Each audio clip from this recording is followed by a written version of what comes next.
Your mind is either your greatest asset or your biggest limitation.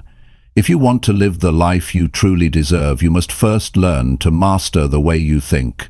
Everything you do, every decision you make, and every goal you achieve starts in your mind. The problem is, most people let their mindset run on autopilot. They allow fear, doubt, and other people's opinions to shape their reality. And then they wonder why their life doesn't change. Master your mindset. How to get what you truly deserve is about taking that control back. It's about training your mind to work for you, not against you. It's about replacing weak thoughts with strong ones, building habits that match your ambitions, and creating the discipline to follow through every day.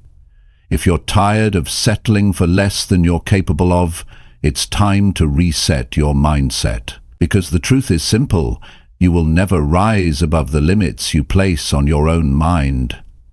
Chapter 1.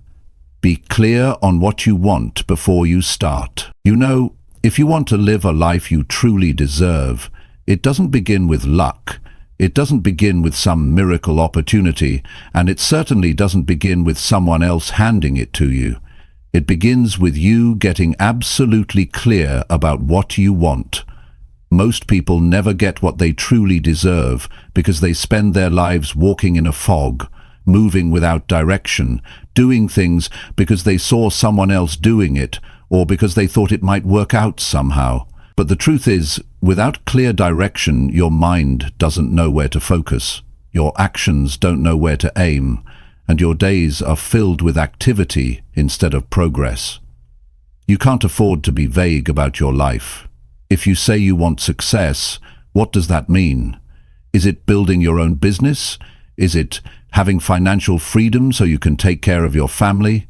Is it working a job you actually enjoy? Is it becoming healthier and stronger than you've ever been? Saying, "I want success," without defining it, is like telling someone you're going somewhere but not knowing which country you're going to. Your mind needs a target. Without that target, you will wander. And the tragedy is, you can spend years wandering and still feel like you've been moving. Clarity is powerful because it gives you permission to cut away the things that don't fit. When you are clear, you can look at a decision and say, "No, this doesn't take me toward my goal," or "Yes, this is exactly what I need to do." You start operating with precision. Without clarity, you'll keep saying yes to too many things. You'll find yourself helping other people chase their goals while yours remain untouched. Getting clear is not just writing down a dream. It's about taking an honest look at yourself and asking, what do I really want? What do I want so badly that I'm willing to work for it, sacrifice for it, and not give up on it when things get hard? That's the kind of clarity that changes your life. When you know what you want, you start to think differently. You begin to organize your life around it. You start looking at your time differently. You start valuing your mornings. You start being careful with your evenings. You pay attention to the people you give your attention to, because if you want to get what you truly deserve, you have to guard your time and your energy like they are your greatest resources, because they are. Here's what happens when you aren't clear. You get pulled in every direction. One day you're following this idea, the next day something new looks exciting. You jump from one thing to another, and years later you realize you're still in the same place. You've worked hard, but you haven't moved forward. The truth is, hard work only pays off when it's connected to a clear direction. The first step to mastering your mindset is deciding exactly where you're going. That means you have to sit down, away from distractions, and think. Not for 5 minutes, but until you know. Ask yourself, if I could design my life exactly how I want it, what would it look like? Where would I live? How would I spend my days? Who would I spend my time with? What kind of work would I do? What would my health look like? What kind of income would I have? How would I feel waking up each morning? Answer those questions in detail. Don't just say, I want to be happy. That's too vague. What does happiness mean to you? Once you answer these questions, you'll notice something. You'll feel a surge of energy. That's because the mind loves clarity. When you give your mind a clear target, it starts working for you. You'll begin to notice opportunities you never saw before. You'll connect dots you never connected before. Things that seemed random will now seem connected to your goal. But here's where most people make a mistake. They stop at clarity. They think, I know what I want now, and they expect life to just hand it to them. Clarity is only the beginning. It's the starting point. Once you know, you must commit to it. You must decide that you are not just interested in this goal, but you are committed to it. The difference between interest and commitment is huge. When you're interested, you work on it when it's convenient. When you're committed, you work on it even when it's inconvenient. You work on it even when you're tired. You work on it even when you don't feel like it. That's the kind of commitment clarity demands.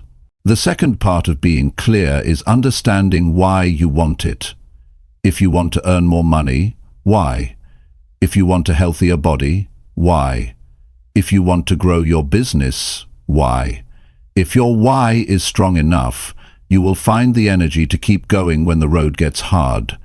People who quit usually don't quit because they don't have the ability.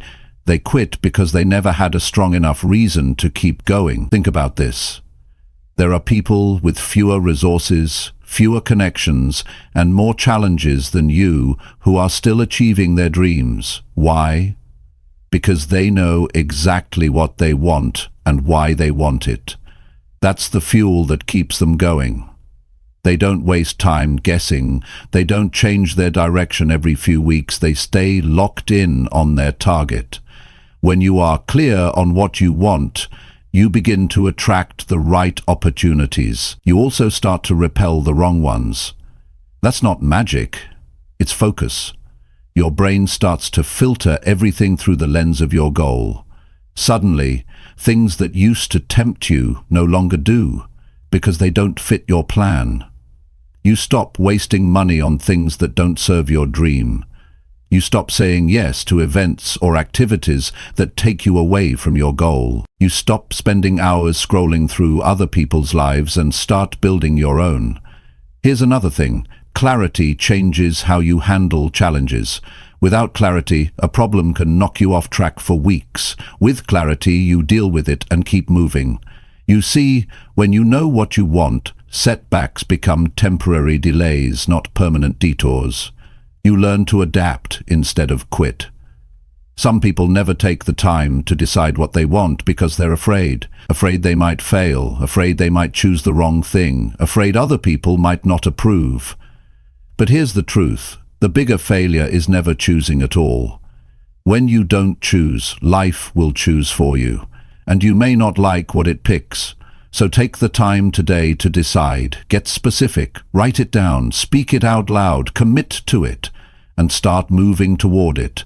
Even if you don't know every step right now, you'll figure it out along the way. What matters most is that you're moving in a direction that matters to you. Be ruthless with distractions. Protect your clarity. And remember, nobody else can tell you what you truly want. You have to decide that for yourself. When you do, something incredible happens. Your life starts to line up with your intentions. You stop drifting. You start creating. You stop settling.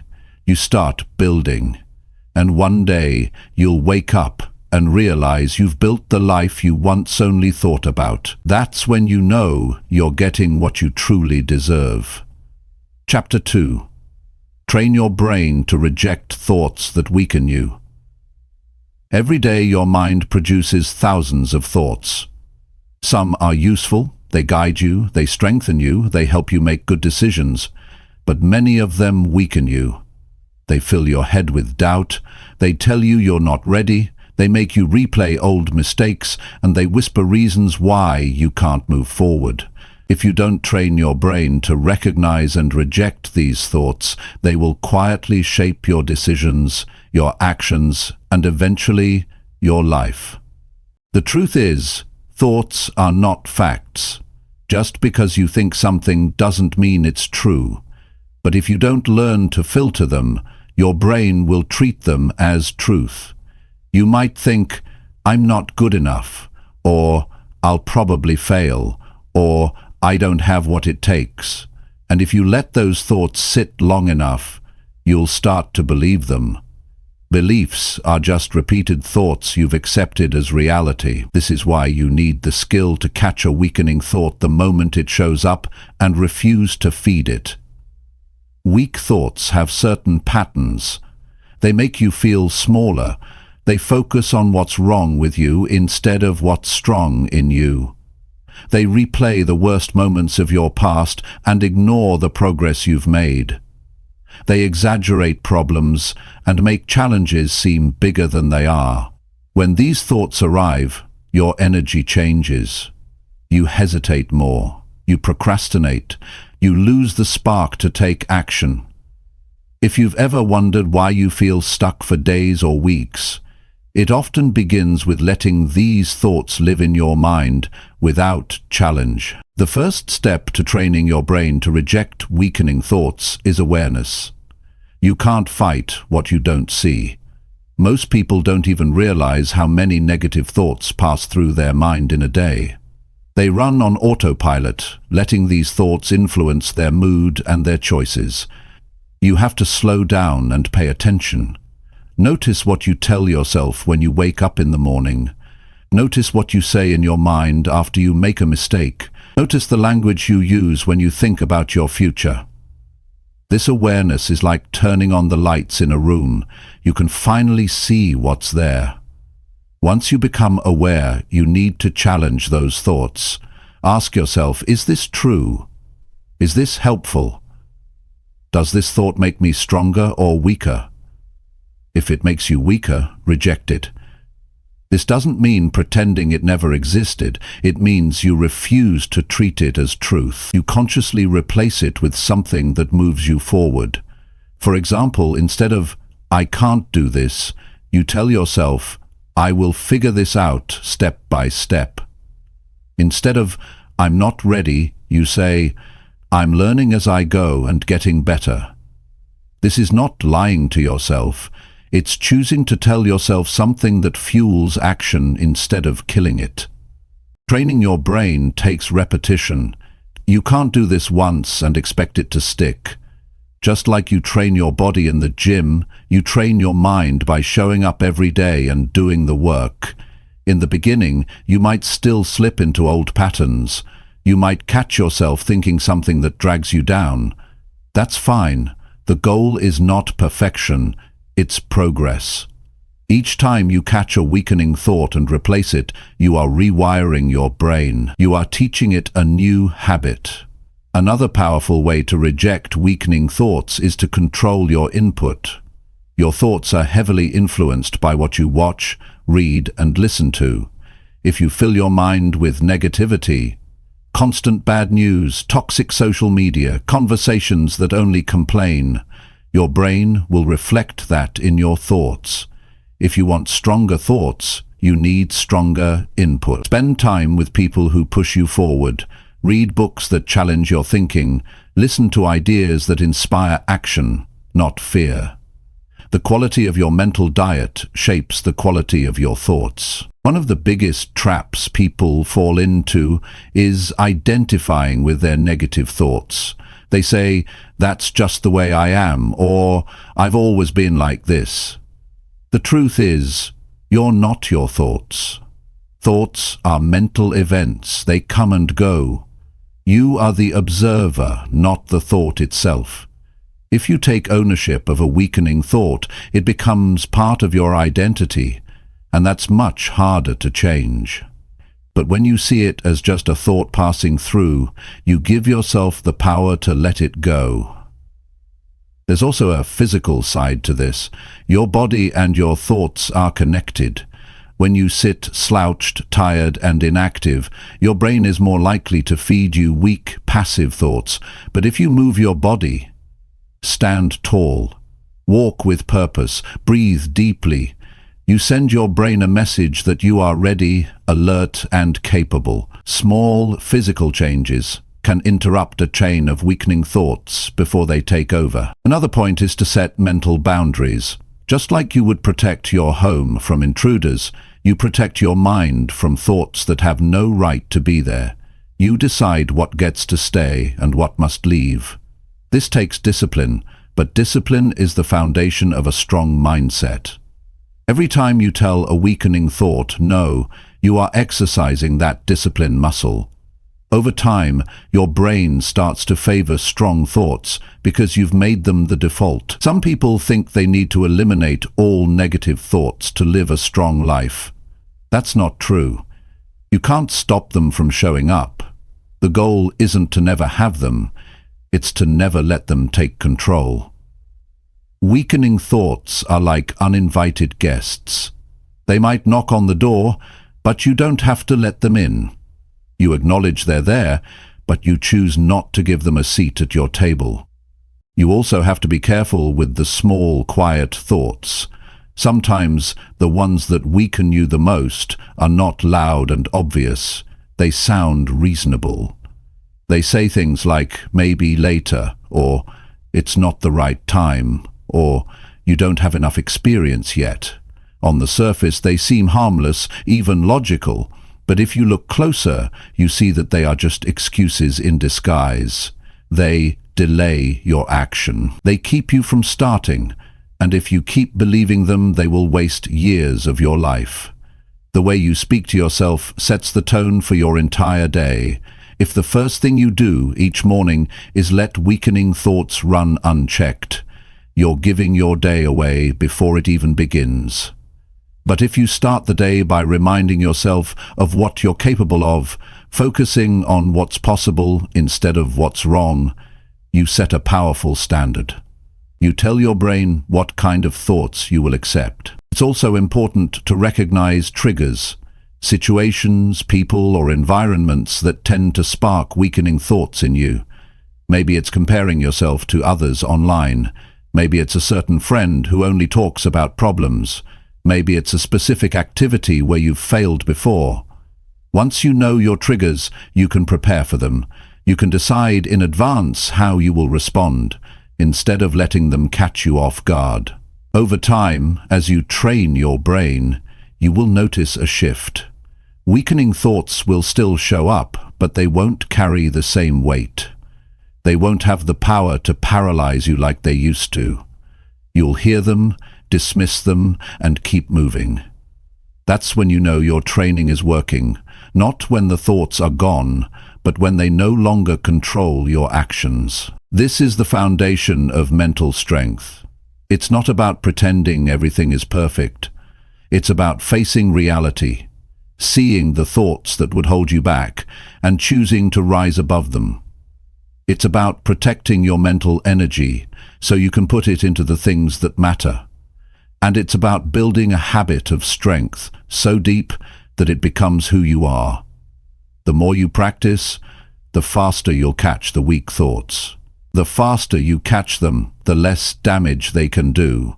And the less they control you, the more you'll be able to focus on the actions that lead you to the life you truly deserve. This is how you turn your mind into an ally instead of an enemy. This is how you build the inner strength to match the life you're working to create. When you reject the thoughts that weaken you, you make room for the thoughts that empower you. And when your mind is filled with thoughts that make you stronger, you'll take stronger actions, and those stronger actions will shape a stronger life.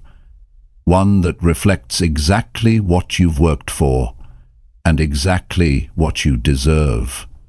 Chapter 3. Stop letting emotions control the direction of your day. Every day you wake up, you're given the same choice. Will you control your day, or will your day control you?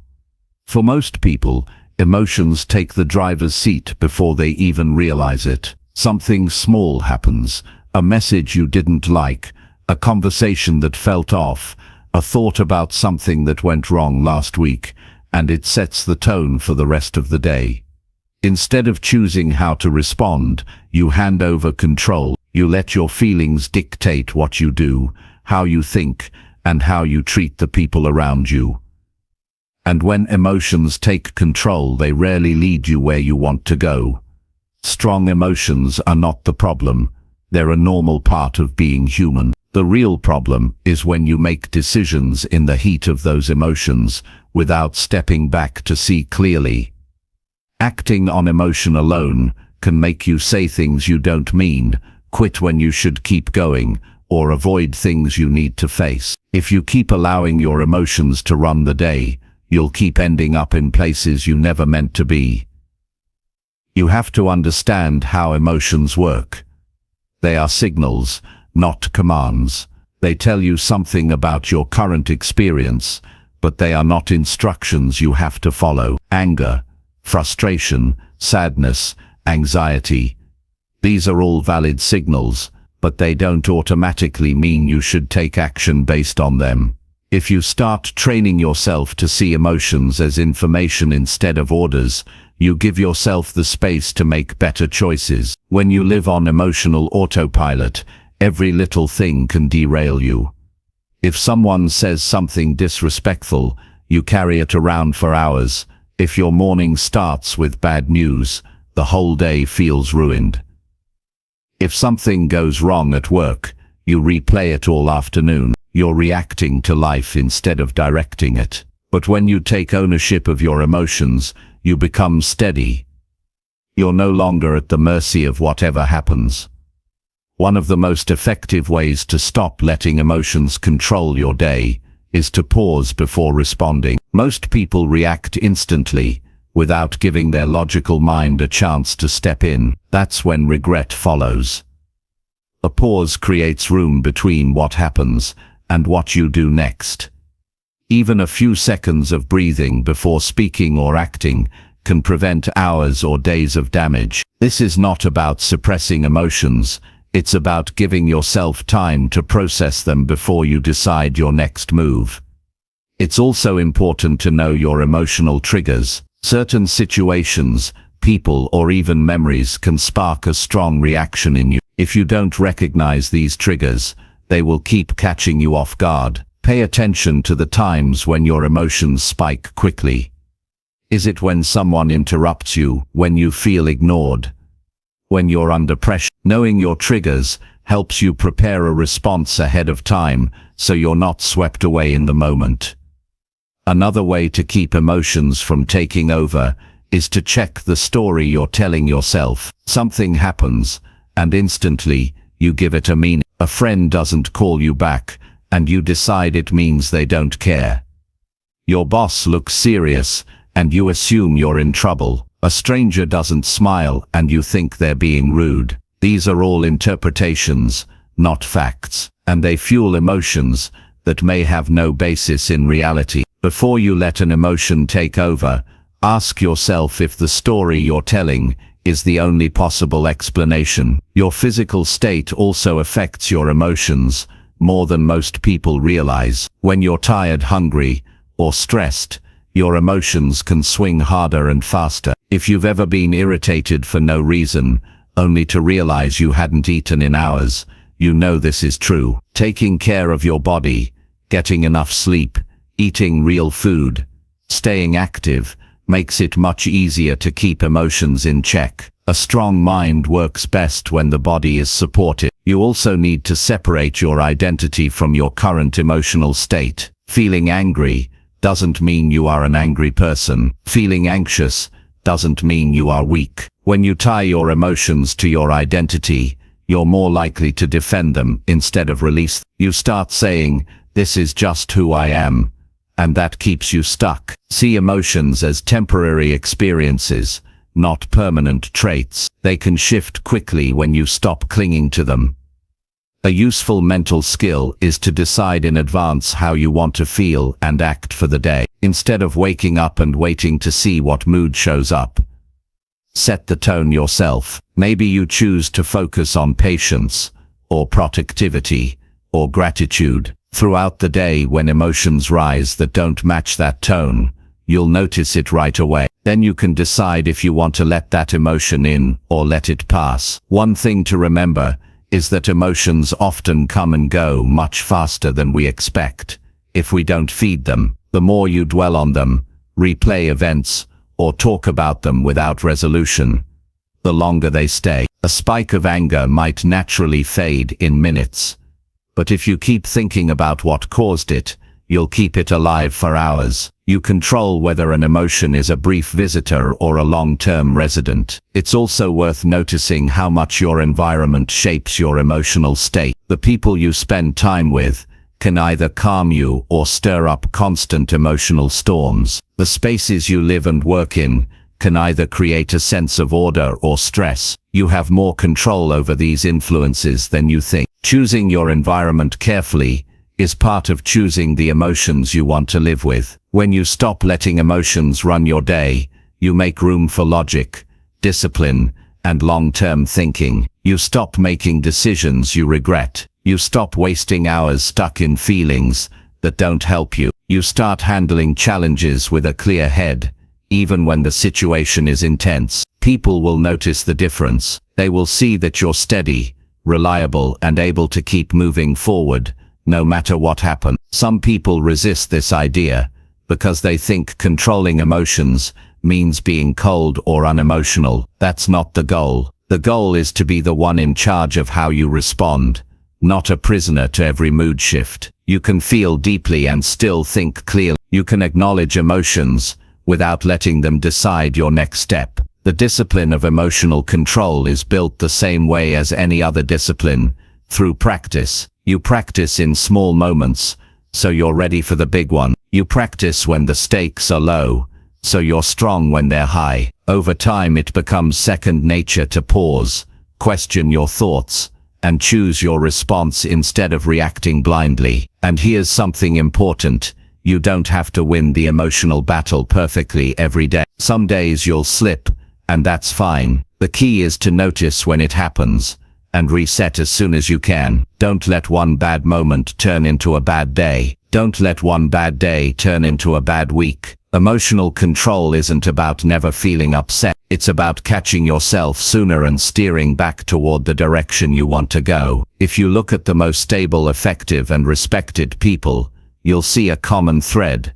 They don't hand over their day to emotion. They might feel the same frustrations you do, but they don't let those feelings decide how they act. They've trained themselves to respond with thought, not impulse. And because of that, they create more consistent results in their life. The more you master this skill, the more confidence you gain. You stop being afraid of difficult situations, because you know you can handle them without losing control. You stop avoiding challenges, because you trust yourself to think clearly under pressure. That confidence spreads to every area of your life: work, relationships, health, and personal growth. When you wake up tomorrow, pay attention to the first strong emotion you feel. Pause before you act on it. Ask yourself if it's leading you toward the kind of day you want or away from it. If it's pulling you in the wrong direction, choose a different response. Keep doing this every day, and over time you'll find that your emotions no longer control you. You control them. And when that happens, you stop wasting days on feelings that don't serve you, and start building days that create the life you truly want. Chapter 4. Choose behaviors that match the future you want. Every day you make choices. Some are small and seem harmless. Others are big and obvious, but every single one shapes where you end up. If you look closely at the life you have now, you'll see it's the direct result of the behaviors you've been repeating for years. That's why, if you want a different future, you have to start acting in a way that lines up with it right now. Your daily behaviors are either moving you toward the life you want, or keeping you locked into the life you're trying to leave behind. There's no neutral ground, The future you want is not going to be built by accident. It will come from the actions you choose on purpose. Too many people say they want a certain life, but spend their days doing the exact opposite of what it would take to get there. They want financial freedom, but spend recklessly. They want a strong body, but neglect their health. They want deep relationships, but don't put in the time or attention. Wanting something is useless if your behavior works against it. To align your behavior with your desired future, you first have to be crystal clear on what that future looks like. You can't just say, I want to be successful, or I want to be happy.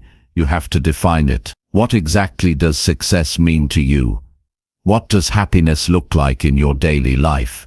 Without a clear vision, you won't know which behaviors match it and which don't. And if you don't know the difference, you'll keep making choices that feel okay in the moment, but sabotage your long-term goals. Once you know the future you want, every decision becomes a test. Does this action move me closer to my goal or further away? This is the filter you should run every choice through. It's not about being perfect. It's about developing the habit of catching yourself before you act in ways that contradict your vision. When you start thinking this way, you stop doing things just because they're convenient or because everyone else is doing it. You start acting based on your own long-term interests. You also have to understand that your current habits are not random. They are deeply ingrained patterns built over time, and some of them may directly oppose the future you want. Changing them won't happen overnight, but it starts with awareness. Identify the behaviors that don't serve you. Be brutally honest with yourself. Maybe you waste too much time on distractions. Maybe you give in to laziness too easily. Maybe you avoid hard conversations that would actually help your relationships. Until you face these truths, you'll keep repeating them. Replacing these patterns means making deliberate choices every single day. If your goal is to be financially independent, your behavior has to reflect discipline in how you earn, save, and invest your money. If your goal is to have better health, your behavior has to reflect discipline in what you eat, how you move, and how you rest. If your goal is to grow in your career, your behavior has to reflect discipline in learning, producing results, and taking initiative. You can't say you want one thing but keep doing the opposite without paying the price. One of the traps people fall into is waiting until they feel ready to change their behavior. That day will never come. You will never wake up and suddenly feel like doing all the things you've been avoiding. You have to start now, even if it's uncomfortable, even if it feels forced at first. The truth is, action creates readiness. The more you do the behaviors that match your future, the more natural they become, and eventually, they replace the old ones. You also have to understand the role of discipline. Motivation is nice, but it's unreliable. Some days you'll feel inspired, but many days you won't. Discipline is what keeps you consistent when the excitement fades. Discipline is making the choice to keep going even when no one is watching, even when the results aren't visible yet. Without discipline, you'll fall back into your old ways the moment things get hard. Part of choosing the right behaviors is learning to delay gratification. The behaviors that build your future often require giving up short-term comfort for long-term reward. It's saying no to something fun right now so you can say yes to something greater later. This is where most people fail. They choose what feels good in the moment instead of what will be good for them in the future. If you can master this one skill, you'll separate yourself from most of the world. You also have to surround yourself with the right environment. Your surroundings have a massive influence on your behavior. If you're constantly around people who don't care about their future, you'll be tempted to lower your standards. If your home or workspace is full of distractions, you'll waste more time than you realize. Shape your environment so it supports your desired behaviors instead of working against them. Another key is tracking your actions. Don't just hope you're on the right track, measure it. Keep a record of how you spend your time, what you accomplish, how you respond to challenges. This makes you aware of whether your daily behavior is truly aligned with your vision, or if you're fooling yourself. People who succeed over the long term don't leave this to guesswork. They monitor their progress and adjust when needed. Be willing to sacrifice. The life you want will require letting go of certain things. You may have to give up habits that feel comfortable. You may have to distance yourself from people who don't share your values. You may have to stop spending time on hobbies or activities that give you nothing in return. This is not punishment, it's making room for the future you want to build. It's also important to reward yourself for progress. Changing behavior is not easy, and acknowledging your wins, no matter how small, keeps you moving forward. This doesn't mean relaxing back into your old ways after a bit of success. It means recognizing that you're on the right path and using that energy to keep going. Most importantly, you have to be honest with yourself every step of the way. If your behavior doesn't match your vision, own it. Don't make excuses. Don't blame circumstances. Don't pretend you're doing better than you are. Self-deception is the fastest way to stay stuck. Brutal honesty may sting in the moment, but it's the foundation of real change. The person you are today is a result of your past behavior. The person you will be tomorrow is a result of the behaviors you choose today. If you want a future where you are stronger, wiser, wealthier, healthier, or more fulfilled, start acting like that person now. Not tomorrow, not when life feels easier, not when the timing is perfect. Now, your future is not shaped by what you say you want. It's shaped by what you do repeatedly. Every day you have a choice to reinforce the behaviors that move you forward, or the ones that hold you back. Every decision you make is a vote for the kind of future you'll live in. Choose behaviors that cast votes for the life you truly want. If you consistently align your actions with your vision, something powerful happens. Your life begins to move in that direction, almost automatically. You stop fighting against yourself. You stop living in conflict between your goals and your habits. And one day, you'll look back and realize that the future you once imagined is now the present you're living. That's the reward for choosing behaviors that match the life you want. It turns the future you dream of into the reality you deserve. Chapter 5. Work through discomfort until it becomes your new normal. Most people run from discomfort the moment they feel it. They think it's a sign that something is wrong, a signal to stop, slow down, or change direction. But the truth is, discomfort is almost always a sign that you're doing something that stretches you, challenges you, and forces you to grow. The people who get the most out of life are not the ones who avoid discomfort. They are the ones who work through it until it no longer controls them.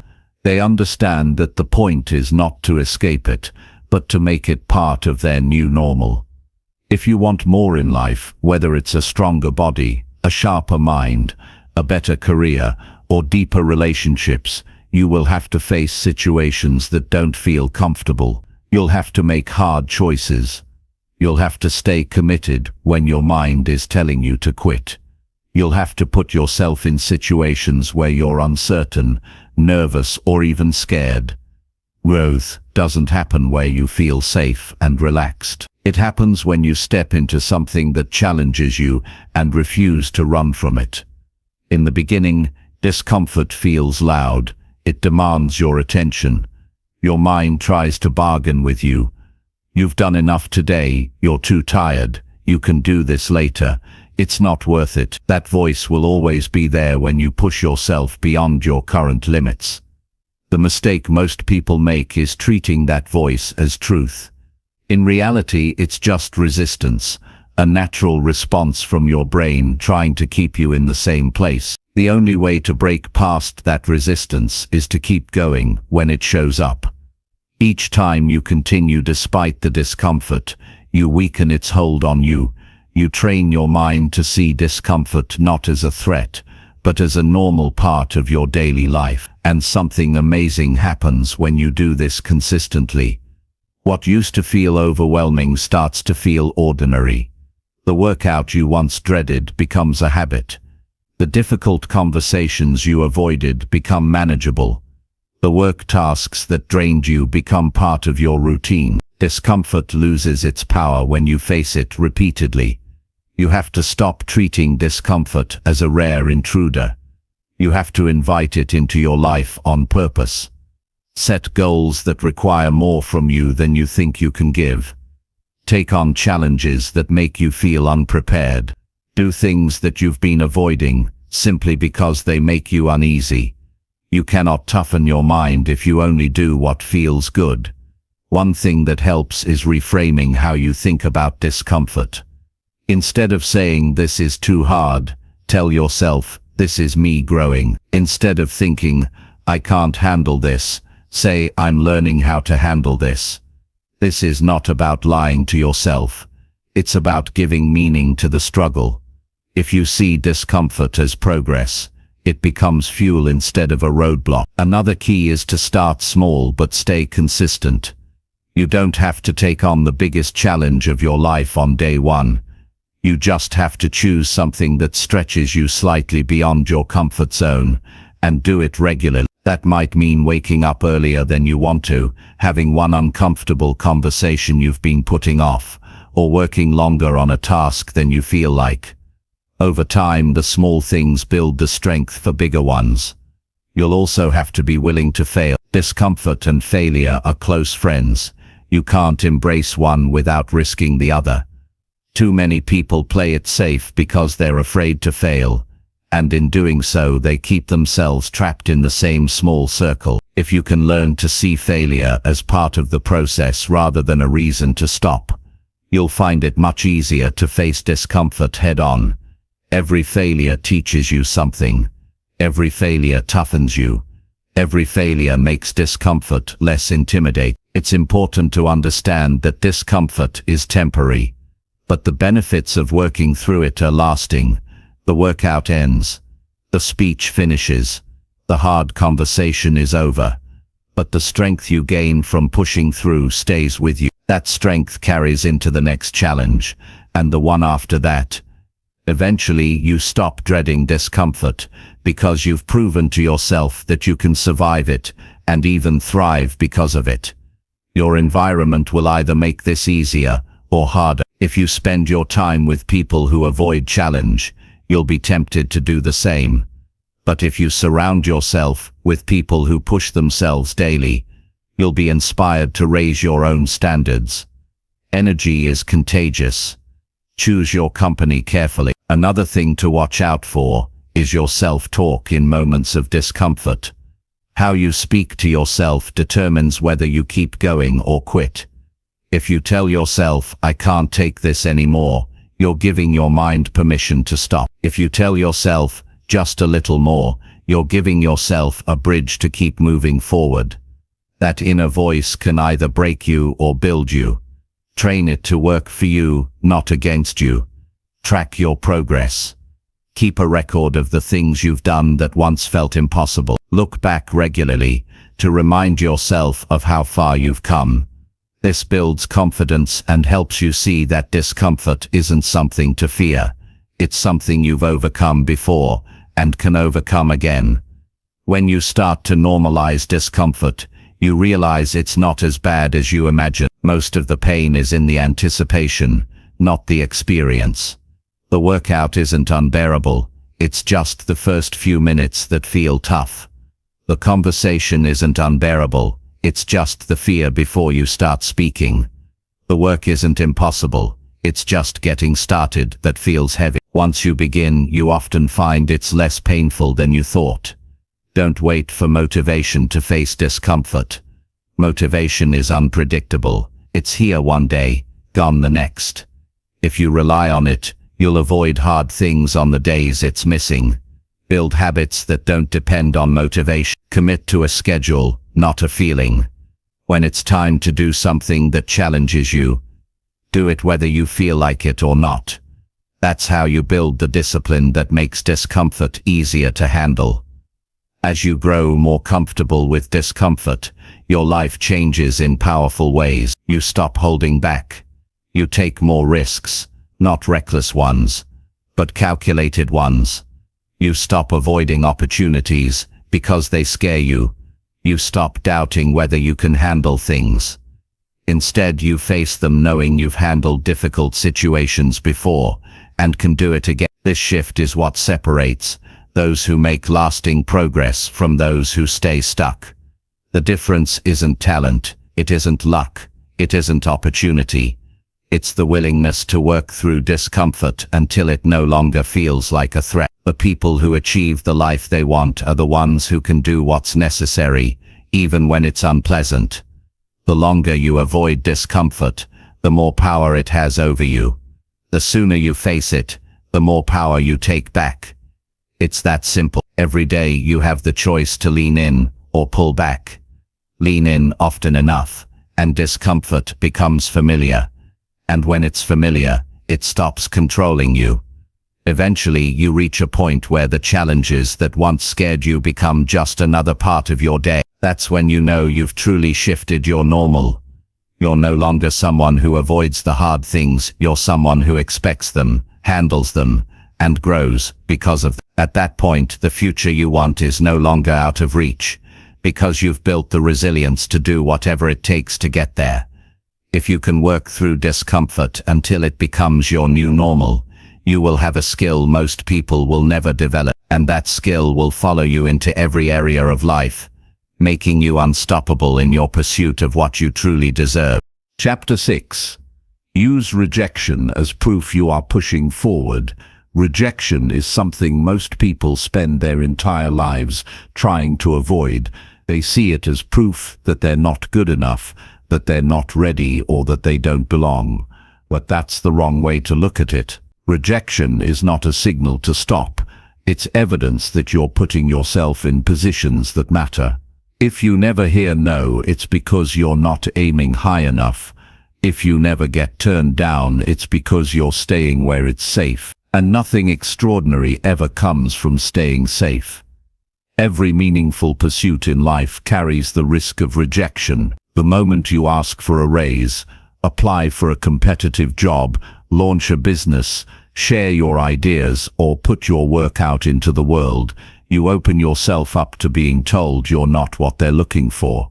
That's unavoidable.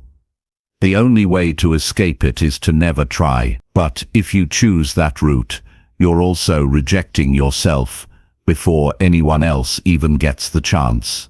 That's far worse than hearing no from someone else. Rejection is feedback. It's information. It tells you that you've stepped out of the comfortable circle you've been living in and tried something that could move you forward. When you start seeing it that way, it loses much of its sting. It becomes less of a personal attack and more of a checkpoint. Instead of asking, why me, you start asking, what can I learn from this? That shift is the difference between staying stuck and using rejection to fuel your growth. One of the most dangerous beliefs you can hold is that rejection means you're failing. The truth is, the people who succeed the most are usually the ones who have been rejected the most. The best athletes have been told they weren't good enough at some point. The most successful business owners have had people doubt their idea. The most admired leaders have faced setbacks and resistance. What separates them from everyone else is that they kept moving forward anyway. They took the rejection as a sign that they were in the game, not sitting on the sideline. It's important to realize that rejection often has little to do with your actual ability or potential. Sometimes it's timing. Sometimes it's the preferences of the person making the decision. Sometimes it's about factors you can't control. If you let a single no define your worth, you're giving away your power to someone else's opinion.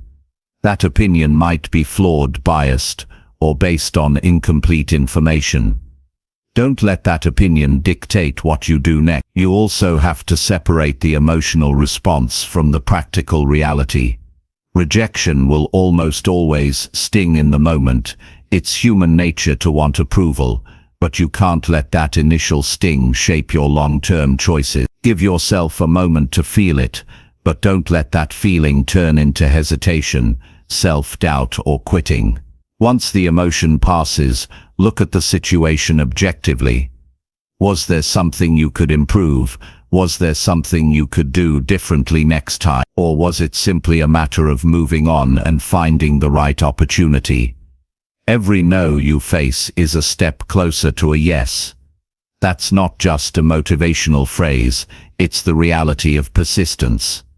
If you send out one application and get rejected, you've just started the process. If you send out 100 and get rejected 99 times, you're still ahead, because you've multiplied your chances of finding the one that works. The numbers are simple. The more times you put yourself in play, the greater your odds of success. But most people quit after the first few no's. That's why most people never get to see what's possible for them. One of the best ways to become comfortable with rejection is to deliberately seek it out. Not recklessly, but intentionally. Make it a goal to face situations where you might hear no.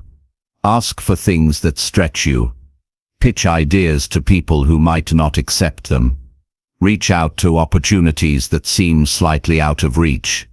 The more you do this, the more you realize that rejection doesn't destroy you. In fact, it often makes you sharper. You start to care less about the discomfort and more about the possibilities that come with trying. There's also a hidden benefit to rejection. It forces you to refine your approach. If you keep hearing no for the same reason, that's a clue about what you need to change. Maybe your skills need improvement. Maybe your message isn't clear enough. Maybe your timing is off. Without rejection, you might keep repeating the same mistakes without realizing it. In this way, rejection is a teacher that reveals what you need to adjust before you can succeed. It's worth noting that rejection also helps filter out the wrong paths. Not every opportunity is right for you. Sometimes the no you hear is protecting you from wasting time on something that would not have served you in the long run. What feels like a setback now can turn out to be a blessing later. You may only see that in hindsight, but it happens more often than you think. You should also remind yourself that the people rejecting you are just as human as you are. They have their own fears, pressures, and limitations. Their decision is not a final judgment on your value, it's simply a reflection of their perspective at that moment. That's why it's dangerous to take it personally. If you do, you risk shrinking your ambitions to avoid feeling that discomfort again. Instead, wear rejection as a badge of honor. If you've been turned down, it means you were in the arena taking risks, doing something that matters. The more rejections you've collected, the more proof you have that you're not standing still. Keep those rejections as reminders of the times you were brave enough to step forward instead of hiding away. The key is to treat rejection as a signal to keep moving, not a reason to stop. That means the next step after hearing no should be action. Apply again. Ask again. Try again. Try again. Reach out to someone else. Tweak your approach.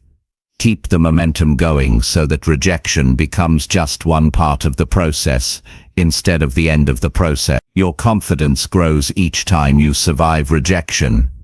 At first, it may feel crushing, but the more you face it, the less it controls you. Eventually, you'll get to the point where rejection is just another piece of feedback, something to note, learn from, and move past. That's when you become dangerous in the best way possible. You stop holding back. You stop letting fear dictate your moves. You start chasing what you really want, without being slowed by the possibility of someone saying no. Remember, no one who has achieved anything meaningful has done so without rejection. They've been told they couldn't do it, that it wouldn't work, that they weren't the right fit. But instead of taking those words as the final verdict, they used them as fuel. They kept showing up, improving, adjusting, and trying again until they broke through. That's the mindset you need if you're serious about getting what you truly deserve. If you can turn rejection into proof that you're moving forward, you'll stop fearing it. You'll start chasing bigger opportunities. You'll stop wondering if you're on the right path, and know you are, because rejection will be the sign that you're stretching beyond your limit. And if you keep pushing long enough, those no's will eventually lead you to the yes that changes everything. When you can reach that point, rejection no longer feels like a wall. It becomes a milestone, a marker of progress, and you realize that every time you face it, you're not moving backward, you're stepping closer to the life you've been working for all along. Chapter 7. Limit time with people who drain your self-belief. The people you spend time with have more influence over you than you may want to admit. They shape the way you think about yourself, the way you view the world, and the way you see your own potential. If you are around those who constantly doubt you, criticize you without offering help, or make you feel small, it will chip away at your self-belief over time. And once your self-belief is weakened, it becomes much harder to move forward in life. That is why you must be intentional about who gets your time and energy. Self-belief is the foundation of every goal you pursue. Without it, you won't take the risks you need to take. You won't follow through when things get hard. You won't even start in some cases, because you've convinced yourself it's not possible. And while self-belief is something you must build within yourself, the wrong people can erode it quickly. Sometimes they do it openly by telling you that you can't do something, and other times they do it subtly, through dismissive comments, sarcastic remarks, or constant negativity. You need to recognize that not everyone in your life will want you to grow. For some, your growth will make them uncomfortable because it reminds them of their own lack of progress. For others, they may feel threatened by the idea that you could surpass them in some way. And for a few, it's simply that they have a habit of tearing people down instead of building them up. If you keep these people close without boundaries, their influence will seep into your thinking. You may start questioning your abilities, hesitating on decisions, or lowering your standards to match theirs. It's not about cutting everyone out of your life the moment they disagree with you. Healthy disagreement can help you grow. The real issue is with those whose presence consistently drains your confidence and leaves you feeling less capable than before. If every time you share an idea, a dream, or a plan they respond with reasons why it won't work, that's not guidance, it's discouragement. If you walk away from conversations feeling smaller, weaker, or less inspired than before, you need to reevaluate how much access they should have to your mind. Sometimes these people have been in your life for years. They may be family members, old friends, or colleagues you see every day. That makes it harder to create distance, but it doesn't make it less necessary. You can't allow loyalty or history to keep you in an environment that's damaging your mindset. If someone has shown you repeatedly that they are not supportive of your growth, you have to adjust the role they play in your life. That might mean seeing them less often, keeping conversations short, or avoiding topics that invite their negativity. You also have to understand that limiting time with these people isn't just about avoiding negativity, it's about making room for the right influences. The hours you spend listening to doubt, criticism, and fear are hours you could spend around people who believe in you, encourage you, and push you to be better. Time is your most valuable resource. You can't afford to waste it feeding relationships that keep you stuck. It's important to pay attention to how you feel after interacting with someone. Do you feel energized, motivated, and ready to take action? Or do you feel drained, frustrated, and unsure of yourself? Your body and mind will tell you the truth long before you consciously admit it. Use those feelings as a guide for deciding how much time to give a person.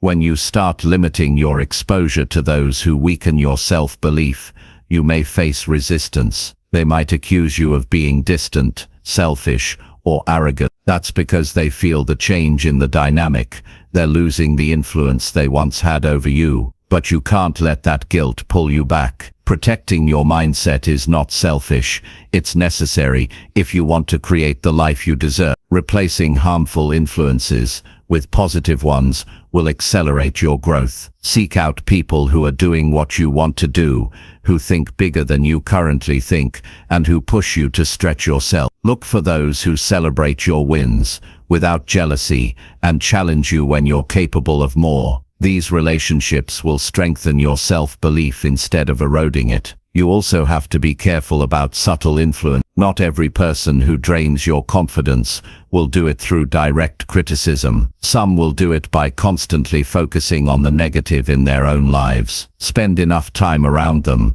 and you start adopting their worldview without even realizing. You may become more pessimistic, more risk-averse, and more hesitant to try new things. Not because you truly believe those things, but because you've absorbed their mindset. If you're serious about limiting these influences, you need to be deliberate. This means actively choosing who you spend time with, not just going along with whatever's convenient or familiar. You may need to say no to invitations. You may need to stop answering every call. You may need to create new routines that give you less contact with those who hold you back. It's also worth recognizing that you can outgrow people. Just because someone was a good influence years ago doesn't mean they still are today. You're evolving, and not everyone will evolve with you. Some will remain in the same patterns, and if you keep too close to them, those patterns can slow you down. Outgrowing someone doesn't mean you wish them harm. It just means your paths are no longer aligned. Limiting time with people who drain your self-belief is not about building walls, it's about setting healthy boundaries. Boundaries protect your energy, your focus, and your belief in what's possible. Without them, you leave yourself open to constant erosion of confidence, and over time, that erosion can turn into a complete collapse of ambition. Remember, you become like the people you spend the most time with. If you want to be confident, capable, and resilient, you need to be around others who reflect those qualities. If you want to push yourself beyond your current limits, you need to be around others who are doing the same. Every hour you spend with someone is an investment. Make sure you're investing in the right direction. By being intentional about who gets your time, you take control of your mental environment. You stop letting others shape your belief in yourself. You stop handing over your confidence to people who don't value it, and you start surrounding yourself with influences that lift you up instead of pulling you down. Over time, you'll notice a difference. Your thinking will become sharper, your confidence will grow, your decisions will be bolder. That's because you've removed the constant noise that once made you doubt yourself. You've created space for your own voice, and for the voices of those who want to see you succeed, to be louder than the voices of doubt. When you protect your self-belief, you protect your future. And when you limit time with people who drain it, you're making one of the smartest, most powerful choices you can make for your life. You're choosing to take responsibility for the influences you allow in, and in doing so, you're choosing to protect the mindset that will carry you to the life you truly deserve. Chapter 8. Do the right thing even when it feels unseen. Doing the right thing when everyone is watching is easy. It's when no one is looking that your true character is tested. In those quiet moments, when there's no applause, no recognition, and no immediate reward, the choice you make says everything about who you really are. Most people want to be seen doing good things, but the real measure of a person is whether they will still make the right choice when it feels invisible. That's the difference between living for appearances and living with integrity. The temptation to cut corners is strongest when you believe no one will notice. It could be skipping a step in your work because it takes more time, not admitting a small mistake because it might make you look bad, or failing to follow through on a promise because you think no one will remember. These moments might seem small, but they matter. They shape the kind of person you become, and over time, they either build your strength of character or slowly erode it. When you consistently do the right thing in private, you build trust with yourself. That trust is powerful because it allows you to rely on your own word. You know that if you say you'll do something, you will, whether or not someone is keeping track. This kind of self-respect is the foundation of a strong mindset. Without it, you may look confident on the outside, but always feel shaky on the inside, because deep down you know you don't always follow through. There's another truth here. What you do in the unseen eventually shapes what shows up in the visible. The habits you build in private are the ones that determine how you act under pressure.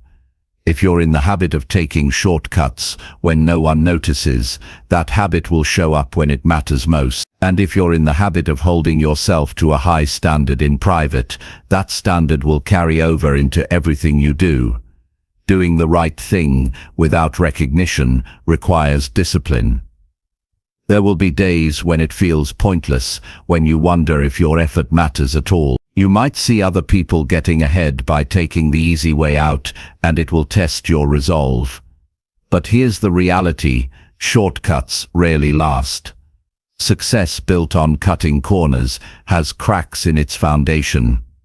It might look stable from the outside, but it will collapse sooner or later. Doing the right thing consistently builds something far stronger, something that lasts. When you make a choice, it's not just about that one decision, it's about the pattern you're creating. Every choice is a vote for the kind of person you are becoming. Each time you do the right thing when it's unseen, you're strengthening your identity as someone who can be trusted, someone who holds themselves to a standard, someone who doesn't need an audience to act with integrity. It's important to understand that doing the right thing unseen isn't just about morality, it's also about long-term results. In any pursuit, whether in business, health, relationships, or personal growth, the actions that lead to real success are often unglamorous. They're the small, consistent things you do every day without praise or validation. Showing up on time, keeping your word, preparing thoroughly, practicing when no one's watching. These are the things that separate the truly successful from the ones who only look successful on the surface. In relationships, doing the right thing unseen means being loyal when the other person isn't around to see it. It means keeping your promises even when it's inconvenient. It means not speaking behind someone's back, even if it would be easy to do. These actions might never be noticed, but they create a foundation of trust that can withstand challenges. In your work, it means putting in the effort to deliver quality, even when the task is small and unlikely to be acknowledged. It means preparing as if the outcome matters deeply, even if no one will see the preparation. It means caring about your own standards more than the praise you might receive. Over time, this builds a reputation that can't be faked. People eventually notice the consistency, even if they can't point to the exact moments that created it. There's a quiet confidence that comes from living this way. You don't have to boast about your work or seek constant validation because you know what you've done. You can walk into any situation knowing you've prepared, that you've done the right thing even when it was inconvenient, and that you can rely on the habits you've built. That kind of confidence can't be bought, it has to be earned, day after day in the unseen. Of course, there will be moments when you feel like no one cares. That's when you have to remind yourself that the goal is not to be seen doing the right thing. The goal is to be the kind of person who does it automatically. Recognition may come, but even if it doesn't, the rewards are still there. You're building resilience, you're strengthening your discipline. You're training yourself to be dependable. These qualities will serve you far more than momentary applause ever could. Another reason to do the right thing unseen is that you never truly know who's paying attention. People notice more than they say. A colleague might see your work ethic and be inspired to raise their own standard. A friend might notice your consistency and decide to commit to their own goals more seriously. Your example can have a ripple effect you don't even realize. But the most important audience is always yourself. You have to live with the choices you make. If you compromise your values in private, you'll carry that knowledge with you. It will sit in the back of your mind, quietly eroding your confidence. But if you know you've acted with integrity, you can stand tall regardless of the outcome. You'll find that the more you practice doing the right thing in unseen moments, the easier it becomes. At first, it might feel like a choice you have to think about. Over time, it becomes automatic. You stop debating with yourself because your standard is set. You simply don't cut corners. You simply don't break your word. You simply don't compromise your principles, whether anyone is watching or not. Living this way also frees you from the exhaustion of trying to maintain an image. When your private actions match your public values, you don't have to pretend. You don't have to worry about being found out. You can live openly and confidently because you're not hiding anything. This kind of integrity brings peace of mind that is rare and valuable. And make no mistake, life has a way of rewarding this. Opportunities tend to find people who are known for doing things right. Trust opens doors that talent alone can't open. The people who consistently show up, follow through and honor their commitments are the ones who are remembered when it matters most. The real work of building the life you want is often invisible. It's the hours no one sees, the decisions no one hears about, the effort no one claps for. But those are the very moments that shape your future. If you can win in those moments, if you can hold yourself to your highest standard, even when it feels unseen, you will develop a strength that few people have. In the end, doing the right thing when it's unseen isn't just about what it says to others, it's about what it says to you. It's about knowing that your values are not for show, that your character isn't dependent on an audience, and that your self-respect is more important than quick wins or easy shortcuts. This is how you build a life you can be proud of, not just in public, but in the quiet moments when it's just you and your choices.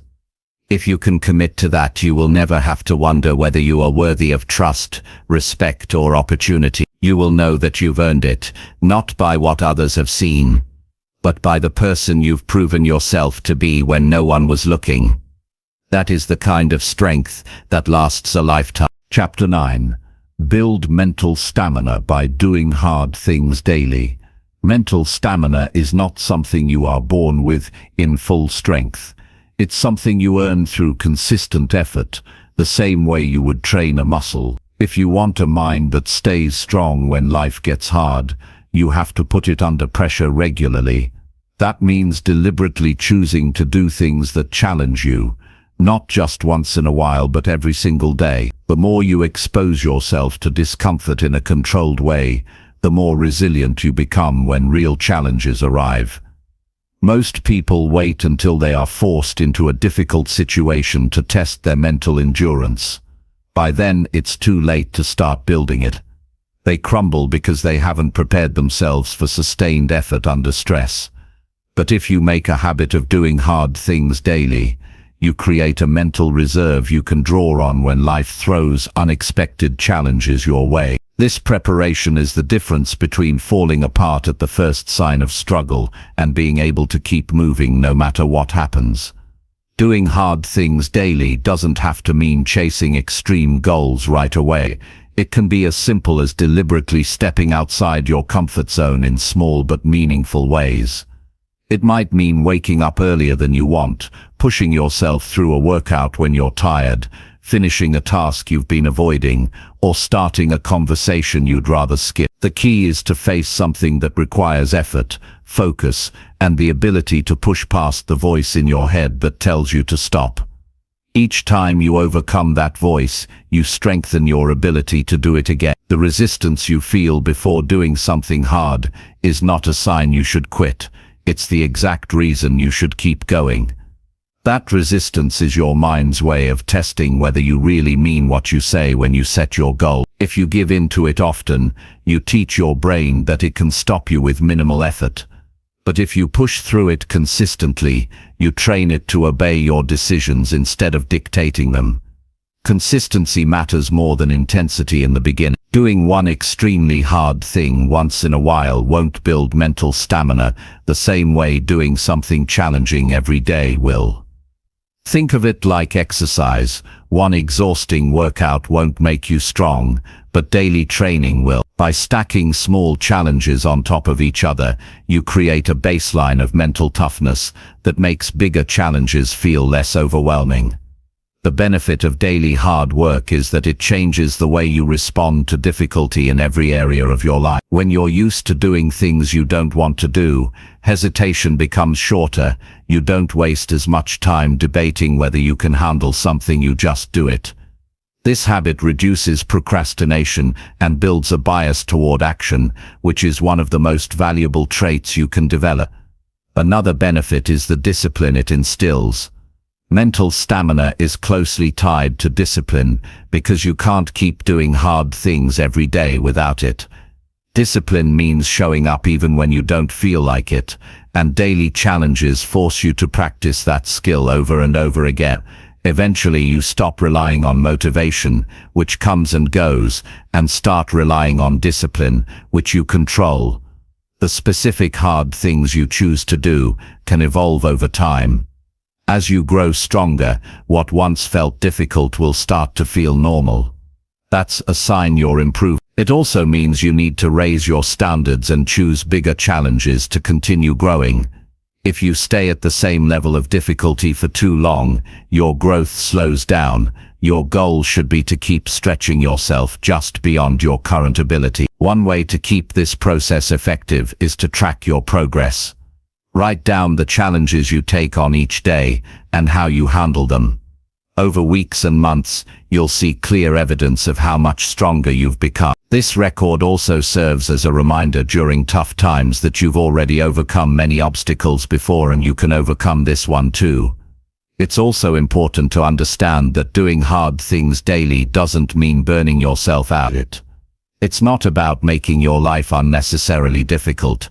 It's about choosing challenges that build you up, not ones that destroy your ability to keep going. There's a difference between pushing yourself and punishing yourself. The goal is sustainable growth, not self-sabotage. Over time, this daily practice develops an inner calm that surprises you. When others panic under pressure, you're steady. When others give up, you keep going. That steadiness comes from knowing you've faced discomfort before and handled it. You've built trust in yourself through repetition. You no longer fear difficulty the way you once did, because you've made it a normal part of your life. You'll also notice that your confidence grows in ways that have nothing to do with arrogance. It's not about thinking you can't fail. It's about knowing you can recover quickly if you do. That's a critical distinction. People with true mental stamina aren't fearless. They're prepared. They've trained their minds to operate effectively, even when things are uncomfortable, uncertain, or overwhelming. This kind of resilience becomes a competitive advantage in every area of life. In work, you'll take on projects others avoid. In relationships, you'll have the tough conversations others shy away from. In personal growth, you'll tackle habits and skills others put off for years. The ability to consistently do hard things is what separates those who talk about improvement from those who actually improve. You have to remind yourself daily that mental stamina is built, not gifted. Every time you take the easy path, you're missing an opportunity to strengthen it. Every time you choose the hard path, you're making a deposit into your reserve of resilience. One day you will face a challenge so big that it demands everything you've built up. On that day, you'll be grateful for every single time you chose to do something hard when you didn't have to. It's also worth pointing out that the benefits go beyond handling challenges. Doing hard things daily sharpens your focus. It forces you to manage your time better. It teaches you patience because you see results only after repeated effort. These skills compound over time, creating a version of you that's far more capable than the one who started. In the beginning, the hardest part is simply starting. Your mind will give you endless reasons why you can skip today and start tomorrow. Ignore. The best way to build mental stamina is to start before you feel ready and to keep going long after you feel like stopping. Every day you repeat this process, you reinforce the belief that you are stronger than your excuse. Eventually, what once felt like an uphill battle will feel like your baseline. Waking up early will feel normal. Finishing difficult tasks will feel expected. Facing challenges head-on will feel automatic. That's when you know your mental stamina has reached a new level. But that's not the time to relax. It's the time to raise the bar again. Growth never stops, and the moment you get too comfortable, you risk losing the edge you've worked so hard to build. The real reward of building mental stamina by doing hard things daily is that you stop fearing the unknown. You don't need to know exactly how things will work out because you trust yourself to handle whatever comes. That trust is worth more than any single success because it gives you the courage to keep moving forward no matter what obstacles appear. If you make this a way of life, if you commit to challenging yourself daily, to pushing through discomfort, to strengthening your mind the way others strengthen their bodies, you will create a level of resilience that most people never experience. And when life inevitably tests you, you won't just survive, you'll push forward with confidence, knowing that you've built the strength to handle anything. Chapter 10. Tell yourself daily you are capable of much more. The limits you believe you have are rarely the real limits.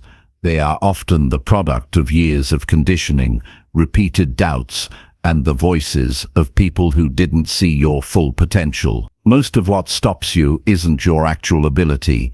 It's the quiet belief that you're already doing all you can, that you've reached your ceiling, that your current level is as far as you can go. That belief is what you must break. And the way you break it is by reminding yourself every single day that you are capable of much more than you are showing right now. The mind responds to repeated messages. If you feed it daily reminders that you have untapped potential, it begins to believe it, and when your mind believes it, your actions start to reflect it. On the other hand, if you go through your days without challenging your own sense of capability, you'll settle into patterns that feel comfortable but keep you small. You'll confuse familiarity with mastery, and you'll stop pushing for more because it feels like enough. The truth is, the gap between where you are and where you could be is bigger than you think, but you will never close it if you don't start telling yourself you can. This is not empty self-talk. It's about setting a standard for your inner dialogue that encourages growth instead of reinforcing limits. When you tell yourself you are capable of much more, you're not lying, you're acknowledging reality. There are skills you haven't mastered, opportunities you haven't pursued, levels of focus you haven't reached. There are challenges you haven't tested yourself against. You are not yet operating at your maximum capacity, and you probably never will be, because that capacity keeps expanding as you grow. The act of telling yourself you can do more each day creates a mindset of possibility. Instead of looking at a task and thinking, I can't handle this, you think, I haven't handled this yet. That single word "yet" changes everything. It keeps the door open. It shifts the conversation in your head from one of limitation to one of growth. It removes the finality from your current level and turns it into a stepping stone. The danger of not doing this is that you start to accept the boundaries that life or other people have drawn for you. You begin to think in terms of realistic based on other people's definition. You accept jobs that don't challenge you, relationships that don't inspire you, and habits that don't improve you. You quietly agree to live below your potential simply because no one around you expects more from you. If you don't set your own expectation that you are capable of much more, you'll live by theirs. Repeating this message to yourself daily isn't about arrogance. It's not about thinking you're better than others. It's about refusing to settle for less than you can be. It's about keeping the fire of improvement alive. When you wake up each morning and tell yourself you are capable of more, you approach the day differently. You're less likely to make excuses. You're more likely to push a little hard. You start looking for ways to stretch your limits instead of ways to stay comfortable.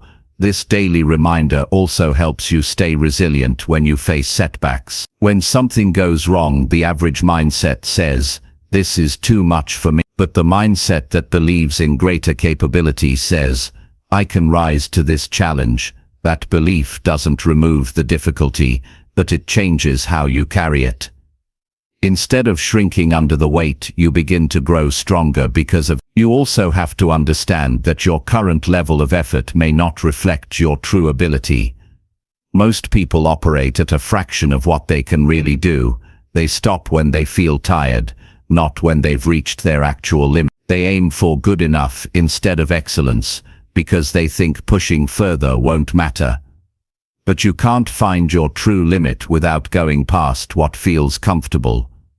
And you won't even attempt that unless you believe more is possible for you. One powerful way to live this belief is to set challenges that stretch you in different areas of life. Give yourself goals that feel slightly out of reach, and then work toward them daily. Track your progress so you can see evidence of your growth. Each small win becomes proof that your self-talk is right. You really are capable of more than you thought. Over time, those wins add up, and you start to wonder why you ever doubted yourself in the first place. Another way is to watch the people who inspire you and study their path. You'll often find that they started at a level no higher than yours. The difference is that they believed they could grow, so they kept pushing. They didn't label themselves too early. They didn't assume their starting point defined their ending point. They treated their capacity as something to be expanded, not something fixed. You also need to guard against the voices, internal or external, that try to convince you that you've gone far enough. Sometimes those voices will come from people close to you. They may mean well, thinking they're protecting you from disappointment or failure. But if you listen too closely, you'll start to accept limits that aren't real. Other times, those voices will come from your own fear. Your mind will whisper that you've done enough for today, that you should rest before you really need to, that you're not ready for the next step. The daily practice of telling yourself you're capable of more is how you counter those whispers. As you build this habit, you'll start to notice changes in how you see opportunities. Things that once seemed intimidating will start to look achievable. You'll take on projects you would have avoided in the past. You'll have conversations you would have stayed silent in before. You'll see yourself as someone who is still growing instead of someone who is stuck where they are. The key is to make this belief part of your identity. Don't just think it occasionally, make it who you are. See yourself as the kind of person who pushes beyond expectations, who refuses to settle for what's easy, who treats each day as a chance to expand what's possible. When it's part of your identity, you don't have to force it, you live it naturally. It's also important to connect this belief with action. Words alone are not enough. If you tell yourself you're capable of more but never act on it, the words lose their power. Each day, find one thing you can do that proves to yourself you meant it. It doesn't have to be huge, it just has to push you slightly beyond what you've been doing. This creates a feedback loop. The belief fuels the action, and the action strengthens the belief.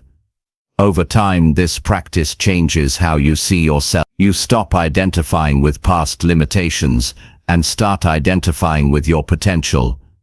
You stop defining yourself by what you've done so far and start defining yourself by what you're still capable of achieving. That shift alone can transform your life, because you'll approach every challenge with the mindset of someone who still has more to give.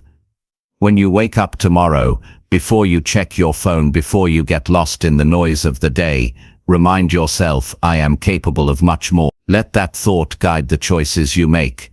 Let it influence how hard you work, how much you prepare, how willing you are to step into challenges. Repeat it again the next day, and the day after that, until it's no longer just something you say, it's something you live. The world will try to convince you to accept a smaller version of yourself.